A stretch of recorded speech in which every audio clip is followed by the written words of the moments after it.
Movie के शुरू में हम एक बच्ची को बैले डांस करते हुए देखते हैं। डांस क्लास के बाद वो अपनी बड़ी सी गाड़ी में बैठकर अपने महलनुमा घर की तरफ बढ़ जाती है और इस वक्त पर हम नोटिस करते हैं कि 6 लोग इस एबिगेल नामी बच्ची पर नजर रखे हुए थे।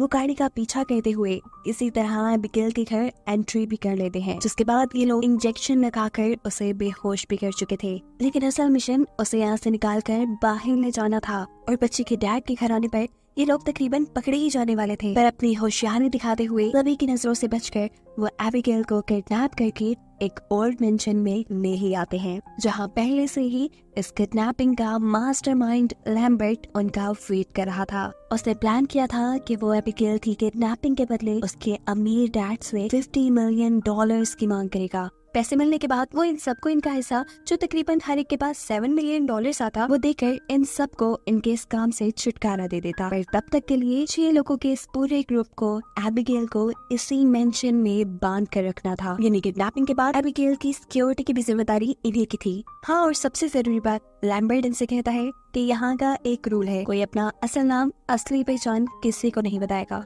सब एक दूसरे को बुलाने के लिए यहाँ नकली नाम यूज करने वाले हैं, जो नाम इन्हें लैम्बर्ट ही देकर गया है। लैम्बर्ट इन सब से इनके फोन भी ले चुका था ताकि पुलिस इन्हें ट्रैक न कर पाए। और साथ ही एक आखिरी इंस्ट्रक्शन वो जाने से पहले उन्हें ये देता है कि एबिगेल की आंखों पर पट्टी बंधी रहेगी और उसके रूम में जोई के अलावा कोई नहीं जाएगा। उसे नहीं पता चलना चाहिए कि कितने लोगों ने मिलकर उसकी किडनैपिंग की। लैम्बर्ट ने इन सब के पूछने के बावजूद भी अभी तक इन्हें ये नहीं बताया था कि एबिगेल किसकी बेटी है। इन्हें अभी तक बस यही खबर थी कि एबिगेल के डैड एक मिलियनर है, यानी बहुत ही अमीर इंसान। लैम्बर्ट के जाने के बाद ये लोग टाइम पास करने के लिए एक दूसरे के बारे में ही गैस करना शुरू कर देते हैं। जो इन लोगों को पहचानने में माहिर थी, वो फ्रैंक को एक पुलिस डिटेक्टिव बताती है जो कि 100% करेक्ट था। उसके सामने जो लड़की बैठी थी वो हैकर थी। लोगों के अकाउंट्स हैक कर करके, पैसे की कमी तो नहीं थी उसके पास, बस तुमने थ्रिल के लिए मिशन चुना है। सही कह रही हूँ ना? और ये मस्कुलर मैन, तुम्हें अपनी ताकत दिखाने का बड़ा शौक है ना? तुम जरूर एक गुंडे हो। ड्राइवर, तुम्हारे बारे में गेस करने की क्या जरूरत है? तुम अपनी अच्छी ड्राइविंग स्किल्स की वजह से हमारे साथ हो।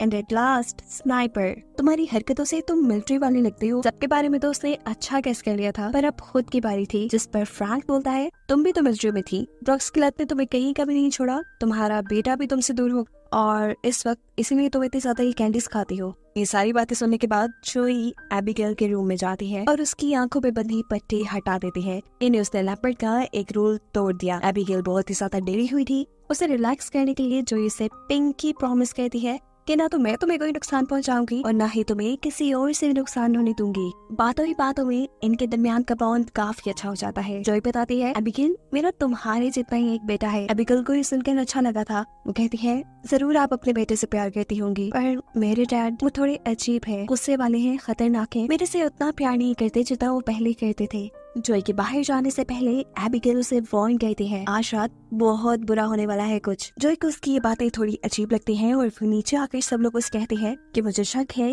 कि एबिगेल के डैड कोई बहुत ही खतरनाक इंसान है। आखिर हमने किडनैपिंग की है, हमें भी पता होना चाहिए कि किसकी बेटी को किडनैप कर लिया हमने। उसकी बातों में दम था। फ्रैंक बिना वक्त ज़ाया किए एबिगेल के रूम में जाता है और उसे डरा धमका कर उससे उसके डैड का नाम पूछ लेता है। एबिगेल के डैड का नाम सुनने के बाद वो स्टिल रह जाता है, ऐसे जैसे उसे सांप सूंघ गया हो, क्योंकि उसे यकीन नहीं आ रहा था कि उन्होंने एक बहुत बड़े गैंगस्टर की बेटी को किडनैप कर लिया है। ये बात वो जाकर सबको बताता है और सब उसी की तरह शॉक रह जाते हैं। फ्रैंक अपना एक एक्सपीरियंस शेयर करता है कि कैसे एक मर्तबा उसके साथ के 3 ऑफिसर्स ने इस गैंगस्टर के खिलाफ काम किया था। उसके बाद से उन तीनों ऑफिसर को लाइफ थ्रेट्स आना शुरू हो गए। उनकी सेफ्टी के लिए उन्हें होटल के सबसे सेफ रूम में रखा गया। रूम के आगे 24/7 सिक्योरिटी थी और रूम के अंदर जाने के सिर्फ 2 ही रास्ते थे, एक विंडो और एक दरवाजा। विंडो से अंदर घुसना तो इम्पॉसिबल था, लेकिन फिर भी जब सुबह को दरवाजा खोला गया तो अंदर से तीनों ऑफिसर्स की लाशें मिली। इससे वो खूब अंदाजा लगा सकते थे कि अब उनके साथ क्या होने वाला है। यहाँ सभी खौफ से पागल हो चुके थे सिवाय ड्राइवर के, क्योंकि उसे यहाँ किसी कहानी भी यकीन नहीं था। कुछ देर बाद वो किसी काम से बेसमेंट में जाता है और देखने को मिलता है कि किसी ने उसके ऊपर हमला कर दिया है। वो जोर से चीख मारता है और हैकर को उसकी चीख सुनाई दे जाती है। वो चेक करने के लिए जाती है तो देखती है कि उस ड्राइवर का किसी ने गला काट दिया था। घबराई हुई वो वापस उनके पास आकर बताती है उनको कि हम पर हमले होना शुरू हो चुके हैं। ये सुनकर स्नाइपर कहता है यार मुझे पैसे नहीं चाहिए, मैं तो यहाँ से भाग रहा हूँ। वो और फ्रैंक जैसे ही इस मेंशन से बाहर निकलने की कोशिश करते हैं तो यहाँ का एडवांस सिक्योरिटी सिस्टम एक्टिवेट हो जाता है। पूरे घर के खिड़की और दरवाजों के आगे मेटल शील्ड्स आ जाती है, जिसका मतलब है कि अब ये लोग यही कैद होकर रह गए हैं। इन लोगों को ये भी पता था कि बिल्डिंग में कोई किलर भी है जो इनको मारने वाला है, इसलिए ये सब लोग होशियार बैठे हैं। जो एबिगेल से पूछने के लिए जाती है, क्या तुम्हें इन सभी अटैक्स के पीछे कुछ पता है? यहाँ एबिगेल उसे बताती है कि असल में फ्रैंक मेरे डैड का आदमी है और जब वो मेरे रूम में आया था तो उसने मुझे धमकाया कि मैं किसी को भी इस बारे में ना बताऊं। ये सुनते ही जोई गुस्से में आ चुकी थी। इससे पहले कि वो फ्रैंक के पास जाती, पीछे मुड़कर वो देखती है कि स्नाइपर का भी मर्डर हो चुका है। उसको इतनी बुरी तरीके से मारा गया था कि मानो उसका मुंह नोचा गया। जोई और भी ज्यादा डर गई। वो अब गन पॉइंट पे फ्रैंक को रख लेती है। फ्रैंक उसे समझाने की कोशिश करता है कि वो बच्ची हमारे साथ खेल खेल रही है, वो झूठ बोल रही है, लेकिन जोई इसके बात पे यकीन करने वाली नहीं थी। इसी चीज के ऊपर लड़ते लड़ते कब एबिगेल के कमरे के सामने आ गए इन्हें पता नहीं चला। एबिगेल इन्हें लड़ता हुआ दिख रही थी और साथ साथ अपने हाथों से हथकड़ियां उतार रही थी और अगले ही सेकंड वो एक भयानक वैम्पायर में बदल चुकी थी। उसे देखकर ये लोग डर जाते हैं। फ्रैंक उसे गोली मारता है, लेकिन एबिगेल अपने आप को कुछ ही देर में हील कर लेती है। ये देखकर सब डर गए। बाहर आकर जल्दी से वो उसे उसके कमरे में लॉक कर देते हैं। एबिगेल को देखकर इन्हें काफी सारी मिस्ट्री समझ आ चुकी थी कि सिर्फ एबिगेल ही नहीं, उसके डैड भी एक वैम्पायर है, इसलिए सब उससे डर कर रहते हैं। और अभी तक जितनी भी किलिंग्स यहाँ हुई है वो सब के सब एबिगेल करती है। इन्हें अगर जिंदा रहना था तो इन्हें एबिगेल को मारना था। कोई गार्लिक पकड़ लेता है तो कोई लकड़ी से शार्प एज वाले वेपन्स बनाता है इस वैम्पायर यानी एबिगेल को मारने के लिए, लेकिन जोई इस काम में इन सब का साथ नहीं दे रही। उसका मानना है कि अगर हमें जिंदा जाना है तो हमें एबिगेल के साथ कोई डील कर लेनी चाहिए। खैर उसकी बातों पे ये लोग ध्यान नहीं देते और एबिगेल का रूम खोल देते हैं जहाँ एबिगेल स्नाइपर के मरे हुए जिस्म के साथ डांस कर रही थी। ये लोग पीछे से एबिगेल के ऊपर हमला करते हैं, लेकिन एबिगेल खुद ही इनके ऊपर भारी पड़ जाते हैं। गार्लिक और क्रॉस का तो उसके ऊपर कोई असर ही नहीं पड़ता। मुश्किलों से ही ये अपनी जान बचाकर एबिगेल के रूम से भागकर बाहर आते हैं। जो इन्हें मशवरा देती है कि हमें एबिगेल के ऊपर बेहोश करने वाला इंजेक्शन यूज करना चाहिए। पहले भी वो उसी से बेहोश हुई थी। उसका आइडिया अच्छा था, सब उसके ऊपर वर्क करना शुरू करते हैं, लेकिन एबिगेल का उनके हाथ में आना इतना आसान नहीं था। एबिगेल अभी भी सबके ऊपर भारी पड़ रही थी, लेकिन उनके ग्रुप का वो गुंडा मुश्किल से ही सही लेकिन पीछे से एबिगेल को पकड़ने में कामयाब हो जाता है और वक्त रहते ही जोई उसे बेहोश होने वाला इंजेक्शन दे देती है। इस सारी हाथापाई के अंदर एबिगेल यहाँ इनकी एक साथी के हाथ पे काट भी गई थी। सबको डर था कि कहीं वो लड़की भी एक वैम्पायर न बन जाए। खैर दिखाया जाता है कि एबिगेल को जब होश आया तो उसने अपने आप को जेल में पाया। ये लोग एबिगेल से बात करते हैं और उससे पूछते हैं कि आखिर तुम चाहते क्या हो, और यहाँ इन्हें सबसे खतरनाक हकीकत ये पता चलती है कि असल में इन्होंने एबिगेल को नहीं बल्कि एबिगेल ने इन्हें किडनैप किया है। ये सब एबिगेल की ये प्लानिंग थी और लैम्बर्ट एबिगेल के लिए काम करता था। देखने में चाहे एबिगेल एक छोटी सी बच्ची है, लेकिन वो इस दुनिया में 100 सालों से रह रही है। वो इन सबसे कहती है कि तुम लोग यहाँ इसलिए हो कि तुम लोगों ने किसी न किसी तरीके से मेरे डैड को नुकसान पहुँचाया है, जिसमें से हैकर ने एबिगेल के डैड के अकाउंट्स को हैक करके उनके मिलियंस ऑफ डॉलर्स चुरा लिए थे। फ्रैंक ने उसके डैड के खिलाफ इन्वेस्टिगेशन की थी। जोई जो कि एक मिलिट्री डॉक्टर थी, उसने ड्रग्स के नशे में एबिगेल के डैड के साथ ही का गलत ऑपरेशन कर दिया था, जिससे उसके डैड को बहुत नुकसान हुआ। उसकी बातें सुनकर जोई से कहते हैं, मैं ये बात जानती हूँ कि तुम्हारे डैड अब तुमसे प्यार नहीं करते। तुम उनके लिए जो कुछ भी कर लो, जितने भी जतन कर लो, वो अब तुम्हारी तरफ देखेंगे भी नहीं। इन बातों के बाद ये सब लोग यहाँ से बाहर जाने का डिसाइड करते हैं। यहाँ से बाहर निकलने के लिए उन्हें बाहर का रास्ता भी ढूंढना था। ढूंढने का काम बाकी तीनों लोग करते और फ्रैंक को ये एबिगेल पर नजर रखने का काम देते हैं। इन सब के यहाँ से जाने के बाद एबिगेल फ्रैंक के साथ एक डील करती है। वो उसे कहते हैं कि तुम मुझे यहाँ से निकाल दो, मैं तुम्हें जिंदा छोड़ दूंगी और बाकी सबको खा जाऊंगी। बातों की बातों में फ्रैंक उससे इस बिल्डिंग से निकलने का रास्ता भी पूछ लेता है। एबिगेल बताती है कि इस बिल्डिंग की लाइब्रेरी में एक बुक है जिसको प्रेस करने पे यहाँ के सारे सिक्योरिटी सिस्टम डीएक्टिवेट हो जाएंगे। ये सुनने के बाद फ्रैंक एबिगेल से की हुई उसकी डील तोड़ देता है और अपने बाकी साथियों को यहाँ से निकलने का रास्ता बताने के लिए जाता है, लेकिन उसे धोखा देते देख गुस्से में एबिगेल अपना पिंजरा तोड़कर बाहर निकल आती है और उसके ऊपर हमला कर देती है। वो फ्रैंक को यहाँ पे मारने ही वाली थी, लेकिन सही टाइम पे जोई आके एक हैमर से यहाँ की एक विंडो तोड़ देती है। सुबह हो चुकी थी और विंडो से आने वाली तेज सनलाइट एबिगेल के हाथ को किसी बम की तरह फाड़ देती है। एबिगेल अपने आप को दोबारा से ठीक करने के लिए यहाँ से एक अंधेरी जगह में जाकर छुप जाती है और फिर वक्त के लिए ये लोग एबिगेल से छूट चुके थे, क्योंकि इस टाइम जहाँ पर वो थे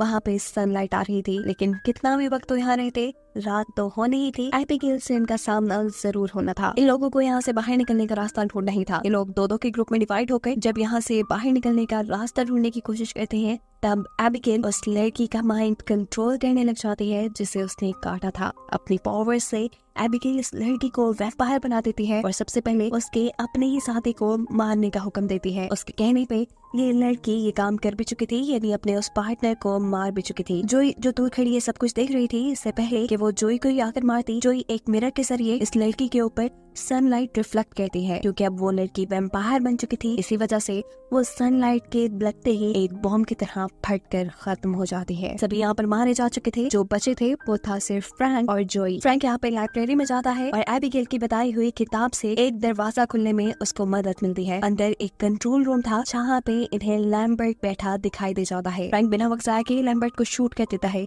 लेकिन लैम्बर्ट खुद ब खुद उससे हील हो गया, यानी लैम्बर्ट भी एक वैम्पायर है। वो फ्रैंक को बताता है कि आज से 2 साल पहले उसे वैम्पायर में बदल दिया गया था और उसके बाद से वो एबिगेल के लिए ये काम कर रहा है। वो हर ऐसे आदमी को एबिगेल के लिए पकड़ के लाता है जिसने एबिगेल के डैड का किसी तरह से नुकसान किया हो, जिसके बाद एबिगेल इसी मेंशन के अंदर लोगों को मैनिपुलेट करके इमोशनली उनके साथ खेल के उन्हें मार कर अपने आप को सेटिस्फाई करती है। अब लैम्बर्ट भी एबिगेल के लिए नौकरों जैसा काम करते करते थक चुका था। वो एबिगेल से छुटकारे के लिए फ्रैंक का साथ चाहता था। फ्रैंक का साथ उसे कुछ इस तरह चाहिए था कि वो सबसे पहले फ्रैंक को मारकर उसे एक वैम्पायर में कन्वर्ट कर देता। उसके बाद ये दोनों मिलकर एबिगेल को मारते। देन एबिगेल के डैड को, जो इस पूरी दुनिया के सबसे बड़े गैंगस्टर बने बैठे थे, जिसके बाद वो उसकी हर चीज के मालिक होते। फ्रैंक को उसकी ऑफर बुरी नहीं लगी थी, इसलिए फ्रैंक उसकी बात मान जाता है। लैम्बर्ट उसे पहले बाइट करता है और फिर उसे अपना खून पिलाकर उसे एक वैम्पायर में बदल देता है। वैम्पायर बनते ही वो एक वेपन के जरिए यहाँ लैम्बर्ट के ही दिल में स्टैब करके उसे मार देता है, जिससे हमें ये बात पता चली कि फ्रैंक के दिल में लालच आ गया था। लैम्बर्ट के प्लान के मुताबिक एबिगेल के डैड की सारी दौलत वो अकेले ही हड़प करना चाहता था। फ्रैंक क्या फील कर रहा था कि वो वैम्पायर बन के बहुत ज्यादा ताकतवर हो गया है। उसके जिस्म पे जितने भी जख्म थे वो सब के सब खुद ब खुद हील हो चुके हैं। इससे पहले कि वो एबिगेल को मारने के लिए उसकी तरफ चाहता, एबिगेल डांस करती हुई उसके पास होता जाती है। इन दोनों के दरमियान में यहाँ लड़ाई भी शुरू हो चुकी थी और एबिगेल पहले जो सब पर भारी पड़ती थी, अब उसे फ्रैंक से लड़ने में मुश्किल हो रही थी क्योंकि फ्रैंक उससे बड़ा था। दूसरी तरफ हम जोई को देख रहे थे, जिसे अब ये यकीन था कि वो भी जिंदा नहीं बचेगी। वो यहाँ से भागते हैं आखिरी मर्तबा अपने बेटे को कॉल करने के लिए। वो अभी फोन ही कर रही थी कि यहाँ पीछे से उसके ऊपर फ्रैंक हमला कर देता है। वो उसे मारता है, टॉर्चर करता है, लेकिन उसे खाता नहीं। उसके दांत काटने की वजह से हम देखते हैं कि यहाँ पे जॉय भी एक वैम्पायर बच गई है। इतनी देर में यहाँ एबिगेल भी आ जाती है, जो जॉय को वैम्पायर बनता देखकर उसके साथ डील कर लेती है फ्रैंक को मारने के लिए, बिल्कुल ऐसे ही जैसे फ्रैंक ने एबिगेल को मारने के लिए लैम्बर्ट से डील की थी। लेकिन कहानी में ट्विस्ट ये था क्योंकि जॉय फ्रैंक के काटने से वैम्पायर बनी थी, इसीलिए फ्रैंक उसे कंट्रोल कर सकता था। वो यहाँ उसे कंट्रोल करके एबिगेल को मारने का हुक्म देता है। जॉय उसकी तरफ बढ़ती भी है, लेकिन फिर एकदम से मुड़कर वो एक वेपन के जरिए फ्रैंक के ऊपर ही चढ़कर उसके दिल पे स्टैब करके उसे मार देती है। फ्रैंक भी पहले वैम्पायर्स की तरह फट कर मारा गया था और अब जो जिंदा थे वो एबिगेल और जॉय।